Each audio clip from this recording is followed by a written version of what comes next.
మనమేం చేస్తాంరా? అది వాడికున్న సమస్య. నీ మాట నమ్మి లక్షలిచ్చే ఉద్యోగాన్ని వదులుకొని ఈ వ్యాపారంలో దిగాను. అలాగైతే మీరు నేను చెప్పిన దారిలో వెళ్తేనే మంచిది. మీలో ఎవరికి అసలు బిజినెస్ గురించి ఏం తెలీదు. నువ్వు కురేం చెప్పింది విన్నావుగా, ఆర్గానిక్ ఇస్ ద ఫ్యూచర్. ఇప్పుడు మనం మనసు పెడితే మనం ఇందులో ఒక మోనోపోలీగా మారిపోవచ్చు. రే, ఇంకో విషయం, రాజీవ్ పీటర్ అయితే ఇంత క్లోజ్గా ఉండకూడదు. నేను ఇందులో ఒక ప్రాబ్లం క్రియేట్ చేయబోతున్నా. అలాగైతేనే మనం అనుకున్నట్టు జరుగుతుంది. ఇది నా కార్పొరేట్ లైన్. మరి ఈ డీల్ పూర్తయ్యాక రాజీవ్ షిమోగాలో, పీటర్ ఇక్కడ ఉంటాడు. ఎందుకంటే పీటర్ ఇంట్లో నుంచి బయటికి రాలేడు. రే, నీకో విషయం చెప్తా. ఎవడమ్మ చచ్చినా సరే మన బాక్స్లో డబ్బులు ఉండాలి. నువ్వు చెప్పిందంతా కరెక్టే. ముందు ఈ డీల్ పూర్తి కానీ తర్వాత పీటర్ కూతురికి ఆపరేషన్ చేద్దాం. అది పూర్తయిన తర్వాత పీటర్ని ఇక్కడున్న ఫామ్ని చూసుకోమని చెప్పి ఇక్కడే ఉంచేద్దాం. రే, ఆలోచించి చూస్తే నువ్వు చెప్పేది కరెక్ట్ అనిపిస్తోంది. మన ఇరుమణ్ణి కూడా చేర్చుకుందాం. కర్ణాటక వాడు కదా, వాడికి అక్కడ బాగా సపోర్ట్ ఉంది. ఇంకా కొరియన్తో బిజినెస్ డీల్ పెట్టుకోవడానికి ఇరింబనే బెస్ట్. వాళ్ళ మధ్య ఉన్న విరోధమే మనకి హెల్ప్ చేస్తుంది. అందరూ హ్యాపీగా ఉండొచ్చురా. నువ్వు ఇది చెప్తుంటే ఆనందంగా ఉంది.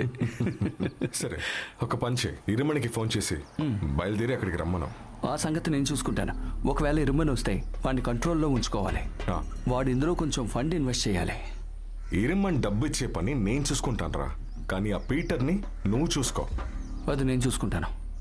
ఎవరికన్నా కాల్ చేసి మంచి ఏసీ బండిగా ఆర్డర్ చేయి. మందు కొట్టని డ్రైవర్ని అరేంజ్ చేస్తే బాగుంటుంది. అప్పుడే మనం పీస్ఫుల్గా జర్నీ చేయవచ్చు. ఏమంటావు? మందు కొట్టని డ్రైవర్ కావాలా? ఇంకా ఏసీ బండి? అయితే మునీర్కి ఫోన్ చేస్తా. మంచి ఐడియా, ఫోన్ చేయి.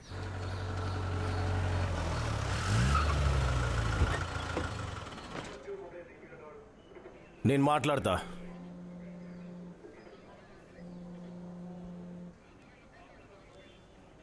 నేను తర్వాత ఫోన్ చేస్తా. మునీర్, వాళ్ళు ఏమంటున్నారంటే కేసు పెట్టలేదంటున్నారు. ఎవరు పొడిసారిని అడిగితే ఎవరు పొడవలేదు, ఇది యాక్సిడెంట్ అని అంటున్నారు. దీన్ని సింపుల్గా చెప్పాలంటే ఇకపైన కూడా యాక్సిడెంట్లు జరుగుతాయి. సరేనా? నువ్వు పని చెయ్యి, కత్తితో పొడిసిన వాడిని కొన్ని రోజులు బయట ఉండమని చెప్పి ఎక్కడన్నా. అంత భయపడి పరిగెత్తాల్సిన పని లేదు. వాడిని కొట్టారు కాబట్టి పొడిచాడు. కొత్త బండి కొనాలంటే ఈఎంఐ కట్టాలి కదా, అది సహజం కదా. అందువల్ల మా జంక్షన్లో వాళ్ళ నాన్న నడుపుతున్న కారుని ఆపి బయటికి లాగేసి ఆ కారుని తీసుకుపోయాడు. ఇది అడగడానికే అక్కడికి వెళ్ళాం. 3-4 కలిసి వాడిని బాగా కొట్టారు. అది తట్టుకోలేక వాడు కత్తితో పొడిచాడు. రే, అలాంటి సమస్య ఉన్నప్పుడు మీరు తిన్నగా పోలీస్ స్టేషన్ కదా వచ్చి ఉండాలి. సరే, అయితే నేను ఒక పని చేస్తా, 4-5 కత్తులు కొనిస్తా. ఆ కత్తులతో పొడుచుకుని పరిష్కారం చేసుకోండి. అలాగైతే మా అవసరం మీకు ఉండదు కదా. మునీరు, నేను ఒక విషయం చెప్తున్నా విను. ఇంకొకసారి ఈ పేరు మీద కేసు ఫైల్ అయిందనుకో, మీ అందరి పేరు మీద 4-5 కేసులు వేసి లాకప్ వేసి లాఠీతో బుద్ధి చెప్తా. మునీరు, నేను చెప్పినట్టుగా ఆ అబ్బాయిని ఎక్కడికైనా పంపించి ఆ ప్రాబ్లం మీద నువ్వు సాల్వ్ చేసుకో. అదే అందరికీ మంచిది. అలాగే సార్, వస్తాను.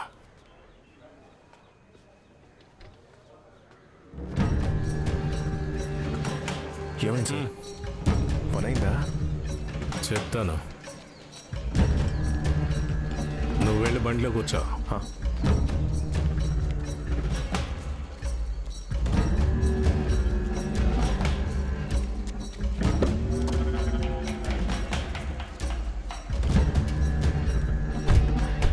అనీష్, నీ కేసు రిజిస్టర్ చేయలేదు. దీన్ని వేరే విధంగా సెటిల్ చేయాలనుకుంటున్నారు. నువ్వు ఒక పని చేయి, ఇక్కడి నుంచి ఎంత త్వరగా వెళ్తే అంత మంచిది. ఇంట్లో సంగతి నేను చూసుకుంటాను.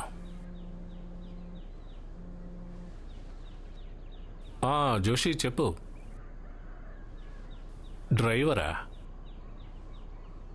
మందు కొట్టని డ్రైవరా?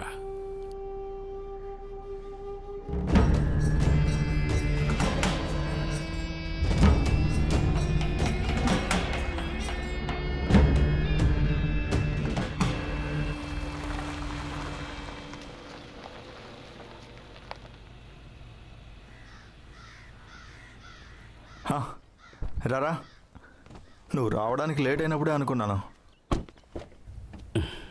ఇలారా. అమ్మా, రండి. రా, అడుగుంటా. మెల్లగా మెల్లగా. జాగ్రత్త. రండి. రేయ్ అవన్నీ ఏం తీయొద్దు, అవన్నీ మన కోసం. సరే. అవును. రా, నువ్వేంట్రా అస్సలు ఇంట్రెస్ట్ లేని వాళ్ళ కనిపిస్తున్నావు? మనకి ఇందులో బాగా ఇంట్రెస్ట్ ఉన్నట్టుగా వాళ్ళకి అర్థం అవ్వాలి. ఇప్పటికే మనం అన్నీ చెడగొడుతున్నామని వాళ్ళు అనుకుంటున్నారు. అడుగుంటా. రేయ్, వీళ్ళు ఇక్కడే ఉండేరా. దివ్యకి తోడుగా ఉన్నట్టు ఉంటుంది, నీ కూతురికి ఓ చేంజ్ ఉంటుంది. ఆ బ్యాగ్ లేవు. రా, అసలు నీ ఉద్దేశం ఏంటి? రేయ్ ఏదో ఒకటి చేసి మనం ఈ వ్యాపారాన్ని ఆపాలి. ఈ బిజినెస్ని ప్రారంభించినప్పుడు నువ్వు నేనే ఉన్నాం.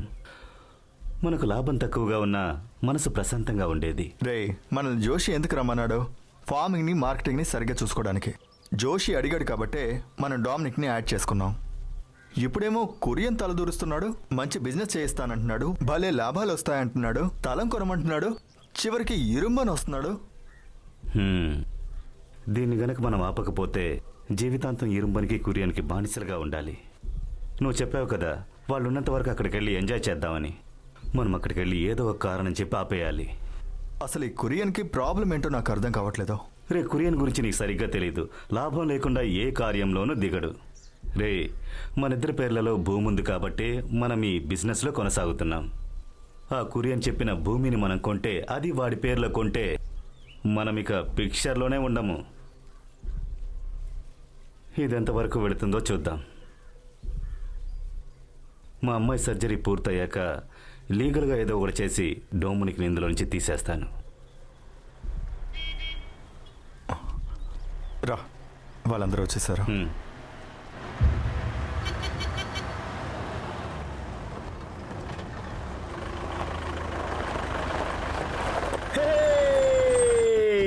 ఓకే.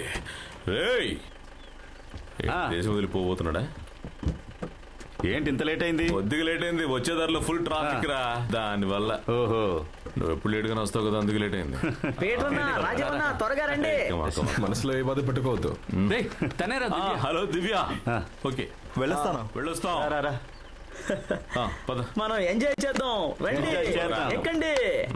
ఓవర్గా చేయొద్దు. ఓకే ఓకే, ఎక్కండి. పైకి ఎక్కరా. ఎక్కు ఎక్కు ఎక్కు. కాల్దిరా. పోనీ పోనీ పోనీ. Right right right.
అందరూ దిగండి దిగండి.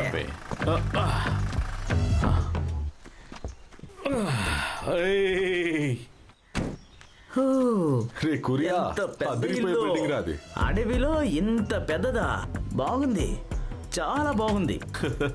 రే అప్పుడే చెప్పుకు, ఒక్కసారి లోపల అడుగు పెట్టాక అప్పుడు చెప్దు గాని. మంచి ప్రైవసీ రా అక్కడ. ఎలాంటి పని చేసినా ఏ నా కొడుకు అడగడు.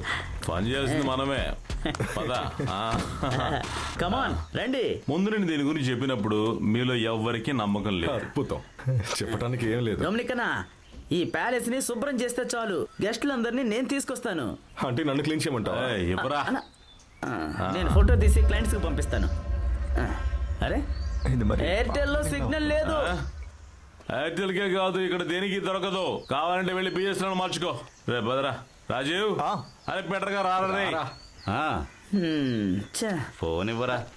ఫోన్ ఇవ్వు. రే కొరియన్, దీని ఓనర్ ఎవరు? ఓనర్ ఇక్కడ లేడు, ప్రస్తుతానికి నేనే ఓనర్ని ఇక్కడ.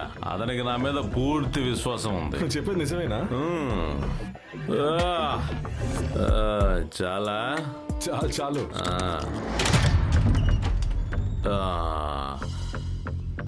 కుడికాలు లోపల పెట్టరారా. అవునవును, ఇది మన మొదటి రాత్రి. ఎలా ఉందిరా? ఇదంతా ఏంట్రా? మన ఊరికన్నా ఇక్కడ బాగా చలేస్తుందిరా. చలి కాసుకోవడానికి ఇక్కడ సెటప్ కూడా ఉంది.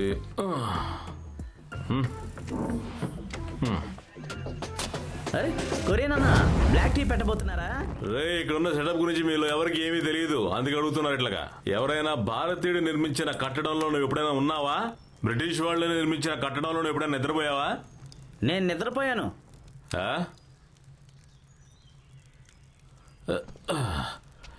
అరే నేను అడిగానా? లేదుగా. ఏమీ అడగలేదన్నా. నేను మీకు ఎప్పుడైనా అబద్ధం చెప్పానా? నువ్వెప్పుడు సమాధానం ఎప్పుడూ చెప్పలేదు. చెప్పలేదు. మీలో ఎవరికి ఈ బిల్డింగ్ చరిత్ర గురించి తెలియదు. మన లార్డ్ మౌంట్ బాటన్ ఉన్నారు కదా, ఆయన అప్పుడప్పుడు కర్ణాటకకి వస్తూ ఉండేవారు. పడుకొని నిద్రపోవడానికి షిమోగా ప్యాలెస్ లోకి వచ్చేవారు. మౌంట్ బాటన్ ఎప్పుడో పోయాడు, డామినిక్ వచ్చాడు. Mount Dominic. Yes, the Mount Dominic. సరే మౌంట్ డామినిక్ రాజా, మేము ఈ ప్యాలెస్ని ఒకసారి చూడొచ్చా? Yes please. రే, ఎవరైనా వస్తారా? నేను వస్తాను. సరే మాతోరా. డామినిక్, వాళ్ళని ప్యాలెస్ ని చూడనివ్వు, మనం నిదానంగా వెళ్తే సరిపోతుంది. డామినిక్.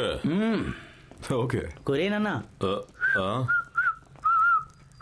బాత్రూంలోకి వెళ్ళి పోసుకోరా ఎదవా. బయటికి వెళ్ళి పోసుకుంటేనే ప్రశాంతంగా ఉంటుంది కొరియన్ అన్న.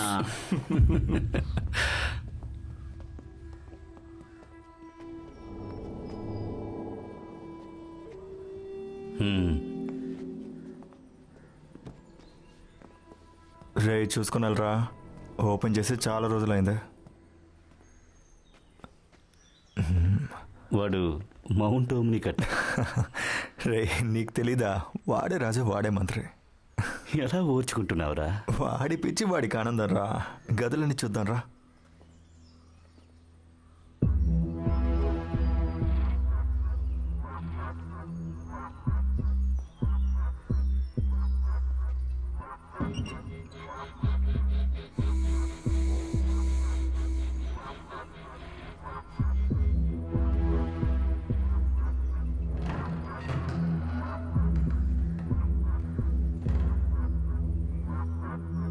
రాజీవ్ ఎక్కడికి వెళ్ళాడు?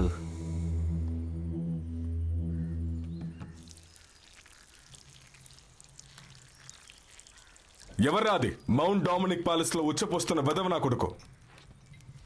ఓహో, ఇందులో ఏముంది? నేను తాజ్ రెసిడెన్సీ ముందే యూరిన్ పాస్ చేసినండి. పాల్, నిజంగా కొరియన్ అన్న, నేను మీకు ఎప్పుడైనా అబద్ధం చెప్పానా? నిజమేలే.